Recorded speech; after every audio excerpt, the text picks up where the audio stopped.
ಶಿಡ್ಲಘಟ್ಟ ತಾಲೂಕಿನ ಭಕ್ತರಹಳ್ಳಿ ಗ್ರಾಮದ ಶ್ರೀ ಓಣಿ ವೀರಾಂಜನೇಯ ಸ್ವಾಮಿ ಸೇವಾ ಅಭಿವೃದ್ಧಿ ಟ್ರಸ್ಟ್ ವತಿಯಿಂದ ಏಪ್ರಿಲ್ 6 ಭಾನುವಾರ ಮತ್ತು ಸೋಮವಾರ 2 ದಿನಗಳ ಕಾಲ ಶ್ರೀರಾಮನವಮಿ ಹಾಗೂ ಬಲಿಪೀಠ ಪಾದುಕೆ ಮತ್ತು ಪುನರ್ ಧ್ವಜಸ್ತಂಭ ಪ್ರತಿಷ್ಠಾಪನೆಯ ಕಾರ್ಯಕ್ರಮವನ್ನು ಹಮ್ಮಿಕೊಳ್ಳಲಾಗಿದೆ.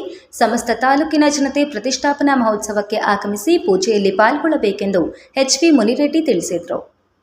ಈ ಕಾರ್ಯಕ್ರಮಕ್ಕೆ ಶ್ರೀ ಕ್ಷೇತ್ರ ಆದಿಚುಂಚನಗಿರಿ ಶಾಖಾಮಠ ಚಿಕ್ಕಬಳ್ಳಾಪುರದಿಂದ ಶ್ರೀ ಮಂಗಳಾನಂದ ಸ್ವಾಮೀಜಿ, ಶ್ರೀ ಗುರುಗುಂಡ ಬ್ರಹ್ಮೇಶ್ವರ ಸ್ವಾಮಿ, ಶ್ರೀ ಸ್ಫಟಿಕಪುರಿ ಮಹಾಸಂಸ್ಥಾನ ಪಟ್ಟನಾಯಕನಹಳ್ಳಿಯ ಶ್ರೀ ನಂಜಾವಧೂತ ಸ್ವಾಮೀಜಿ, ಶ್ರೀ ಬಸವ ಕಲ್ಯಾಣ ಮಠ ವಿಜಯಪುರ ಟೌನ್ನಿಂದ ಪರಮಪೂಜ್ಯ ಮಹಾದೇವ ಸ್ವಾಮೀಜಿಗಳು ಆಗಮಿಸಿ ಭಕ್ತಾದಿಗಳಿಗೆ ಪ್ರವಚನ ನೀಡುವ ಕಾರ್ಯಕ್ರಮವನ್ನು ಏರ್ಪಡಿಸಲಾಗಿದೆ.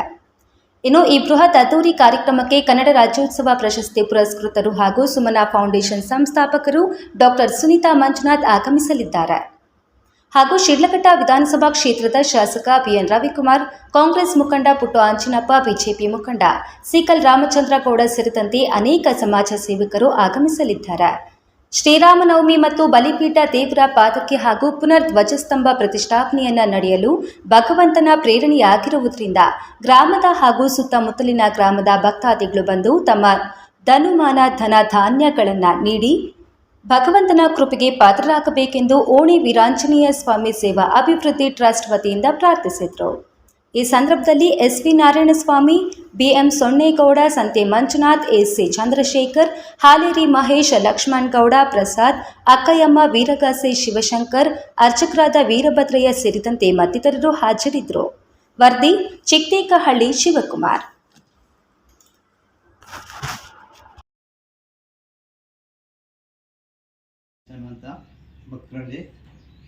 ಇದು ಬಹಳ ಪೂರ್ವ ಕಾಲದಿಂದ ಇರೋಂಥ ದೇವಸ್ಥಾನ. ಮೊದಲು ಏನೂ ಇರಲಿಲ್ಲ, ಸುಮ್ಮನೆ ಕಲ್ಲು ನಿಲೆತ್ತಿದ್ರು, ನಾವೇ ನಿಲೆತ್ತಿದ್ವು ನಮ್ಮ ಹಿರಿಯರು. ಆಮೇಲೆ ಅದೆಲ್ಲ ತೆಗೆದುಬಿಟ್ಟು ಇತ್ತೀಚೆಗೆ ಅಂದರೆ ಒಂದು 8 ವರ್ಷ ಆಯಿತು, ಎಲ್ಲ ಹೊಸದಾಗಿ ದೇವಸ್ಥಾನ ನಿರ್ಮಾಣ ಮಾಡಿದ್ವಿ. ನಿರ್ಮಾಣ ಮಾಡಿ ಅವತ್ತಿನ ಚೆನ್ನಾಗಿ ನಡೀತಾ ಐತೆ ಪೂಜೆ ಪುನಸ್ಕಾರಗಳೆಲ್ಲನೂ.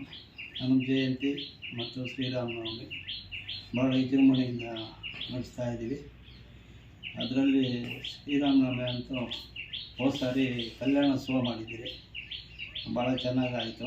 ಸೀತಾರಾಮ ಕಲ್ಯಾಣೋತ್ಸವ, ಅನ್ನಸಂತರ್ಪಣೆ ಎಲ್ಲ ಇತ್ತು, ಹರಿಕತೆ, ಭಜನೆ ಕಾರ್ಯಕ್ರಮಗಳು ಎಲ್ಲ ನಡೆಸ್ಕೊಂಡು ಬಂದಿದ್ದೀವಿ. ಈ ಸಾರಿ ಚೆನ್ನಾಗಿ ಮಾಡಬೇಕು ಅಂತ ಅಂದ್ಕೊಂಡಿದ್ದೀವಿ. ಮಾಡಬೇಕು ಅಂತ ಅನ್ನಸಂತರ್ಪಣೆ ಎಲ್ಲ ಇದ್ದೇ ಇರ್ತೈತೆ. ಅದರಲ್ಲಿ ನಮ್ಮ ಊರಿನ ಹಿರಿಯರು, ಊರಿನ ಜನ ಎಲ್ಲ ಸಹಕಾರದಿಂದ ಇಲ್ಲೇ ಎಲ್ಲ ಪೂಜೆ ಪುನಸ್ಕಾರಗಳು ಎಲ್ಲ ಚೆನ್ನಾಗಿ ನಡೀತಾ ಇದೆ. ನನ್ನ ಹೆಸರು ಮುನಿರೆಡ್ಡಿ ಅಂತ. ಈ ಗ್ರಾಮದಲ್ಲಿ ನಾವು ಹಿಂದಿನಿಂದಲೂ ದೇವಸ್ಥಾನ ಎಲ್ಲರೂ ಸೇರಿ ಟ್ರಸ್ಟ್ನವರು ಸೇರಿ ಎಲ್ಲ ಪೂಜೆ ಪುನಸ್ಕಾರ ಮುಗಿಸ್ಕೊಂಡು ಎಲ್ಲ ಬರ್ತಾ ಇದ್ವಿ.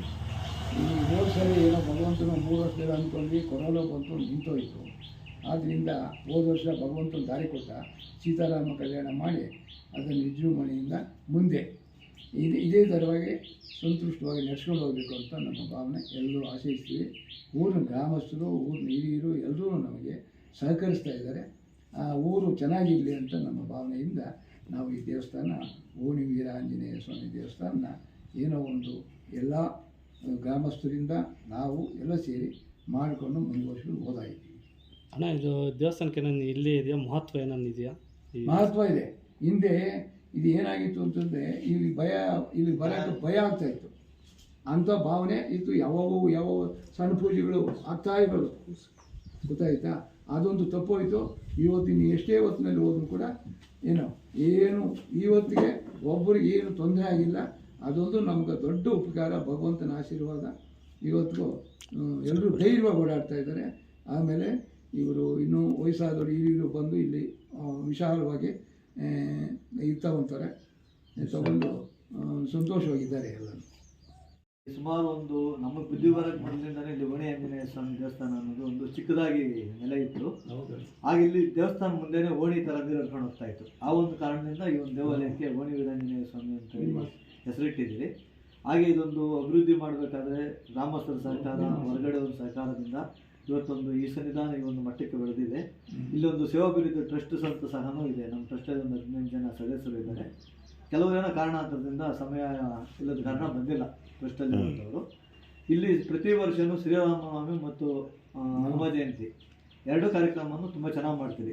ಶ್ರೀರಾಮನವಮಿ ದಿವಸ ಪ್ರತಿ ವರ್ಷವೂ ಒಂದು 1000 ಜನ ಭಕ್ತಾದಿಗಳು ಬಂದು ಅನ್ನಸಂತರಣೆಯಲ್ಲಿ ಊಟ ಮಾಡಿ ಹೋಗ್ತಾ ಇದ್ದಾರೆ.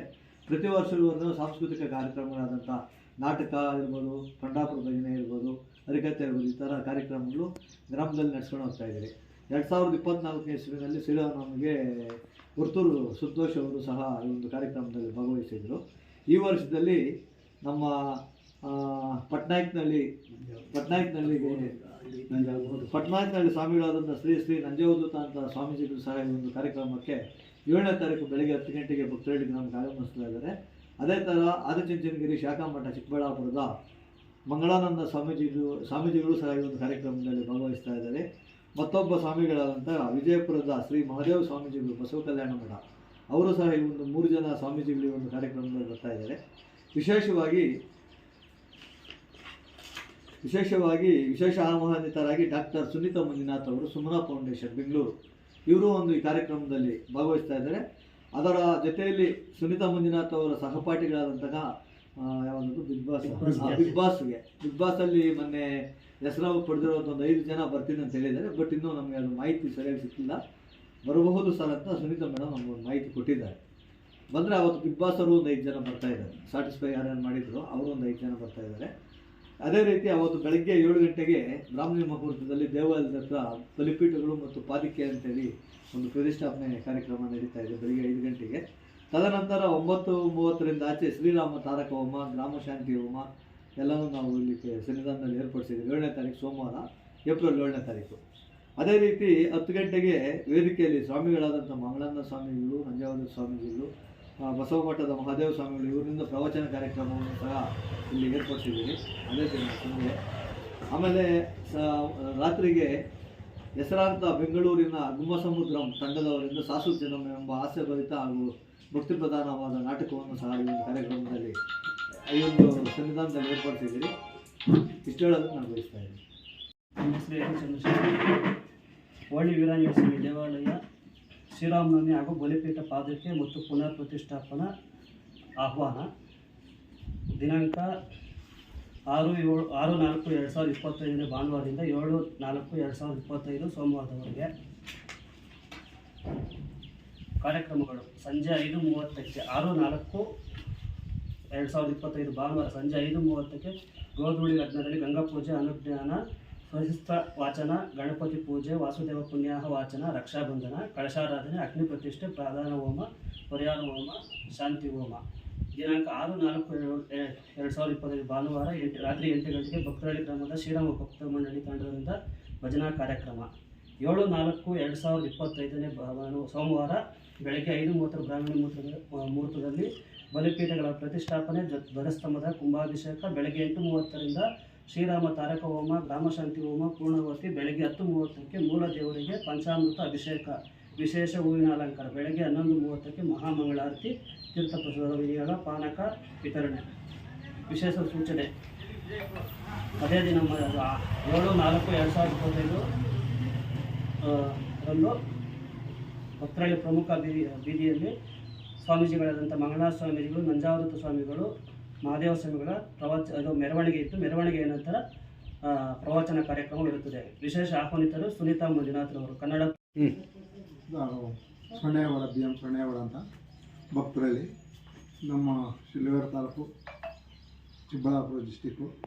ಆದರೆ ನಮ್ಮ ಶ್ರೀ ಓಣಿ ಆಂಜನೇಯ ಸ್ವಾಮಿ ದೇವಸ್ಥಾನ ಅಂದರೆ ಹಿಂದೆ ಏನಿತ್ತೋ ಈಗ ಇನ್ನೂ ದೇವರು ಅನುಗ್ರಹದಿಂದ ನಮ್ಮ ಭಕ್ತರಳ್ಳಿ ಗ್ರಾಮಸ್ಥರು ಮತ್ತು ಸುತ್ತಮುತ್ತಲ ಗ್ರಾಮಸ್ಥರಿಂದ ಈ ಕಾರ್ಯಕ್ರಮವನ್ನು ಯಶಸ್ವಿಗೊಳಿಸಿ ನಮಗೆ ತುಂಬ ಪ್ರೋತ್ಸಾಹಿಸಿ ಈ ಕಾರ್ಯಕ್ರಮ ಯಶಸ್ವಿಗೊಳಿಸಿದ್ದಾರೆ. ಅವರಿಗೆ ತುಂಬ ಧನ್ಯವಾದಗಳನ್ನು ಹೇಳುತ್ತಾ, ಈ ನಮ್ಮ ಮೇಲೂರು ಶಿಲ್ಘಟ್ಟ ಶಾಸಕರಾದಂತಹ BN ರವಿಕುಮಾರ್ ಅವರು ಆಗಮಿಸಿದ್ದಾರೆ. ಈ ಕಾರ್ಯಕ್ರಮಕ್ಕೆ ಶ್ರೀ ಕೋಣೆಯ ಸ್ವಾಮಿ ದೇವಸ್ಥಾನದ ಈ ಶ್ರೀರಾಮನವಮಿ ಪ್ರಯುಕ್ತ ಏನಿದೆಯೋ ಅದಕ್ಕೆ ಕಾರ್ಯಕ್ರಮವನ್ನು ಯಶಸ್ವಿಗೊಳಿಸೋದಕ್ಕೆ ನಮ್ಮ ಶಾಸಕರು ಮತ್ತು ಪುಟ್ಟು ಆಂಜನಪ್ಪನವರು ಮತ್ತು ರಾಜೀವ್ ಗೌಡರು, ಇವರು ಇನ್ನು ಶ್ರೀಕಾಂತ್ ರಾಮಚಂದ್ರೇಗೌಡರು, ಇನ್ನೂ ಮುತ್ತಾದ ತಾಲೂಕು ಗಣ್ಯರಾದರು ಇಲ್ಲಿ ಆಗಮಿಸಿದ್ದಾರೆ. ಅವರಿಗೆ ನಮ್ಮ ಹೃದಯಪೂರ್ವಕ ಧನ್ಯವಾದಗಳನ್ನು ಅರ್ಪಿಸುತ್ತಾ ಈ ಕಾರ್ಯಕ್ರಮ ಯಶಸ್ವಿಗೊಳಿಸಬೇಕು ಅಂತೇಳಿ ನಾವು ಬಯಸುತ್ತಿದ್ದೇವೆ.